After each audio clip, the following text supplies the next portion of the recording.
Jesus is the Son of Man. This is Brother Raj with Victory 180.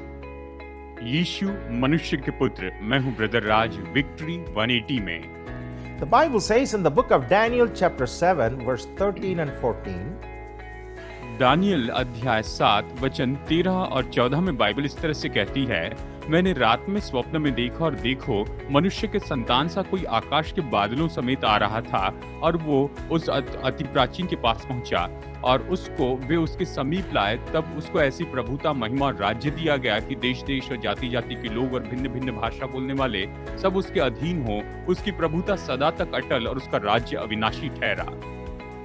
as the Son of Man, Jesus is not only embracing his humanity, but he's also claiming the exalted role of the Son of God described here in Daniel.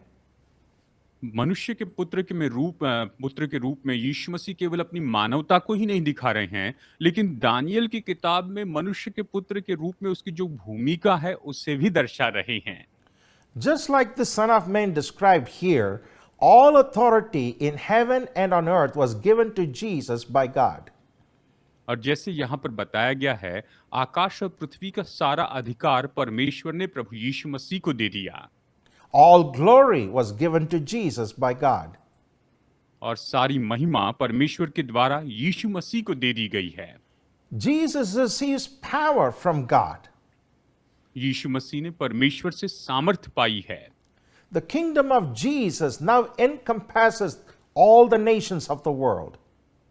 प्रभु यीशु मसीह का राज्य तो अब संसार के सभी देशों में फैला हुआ है।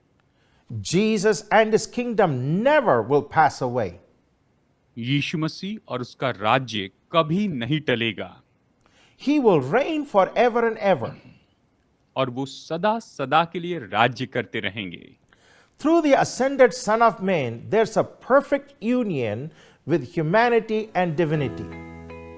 मनुष्य का पुत्र जो ऊपर उठाया गया, उसके कारण वहां पर परमेश्वरत्व और मानवता दोनों में सिद्ध एकता है। Stephen saw a vision where he saw the Son of Man standing on the right hand of God. स्तिफनुस ने दर्शन में देखा कि मनुष्य का पुत्र परमेश्वर की दाहिनी ओर खड़ा है।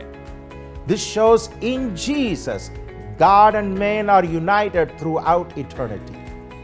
ये दिखाता है कि यीशु मसीह में परमेश्वर और मनुष्य पूरे अनंत काल के लिए एकता में आ चुके हैं। Through the Holy Spirit, we should receive these blessings in our lives and operate in it.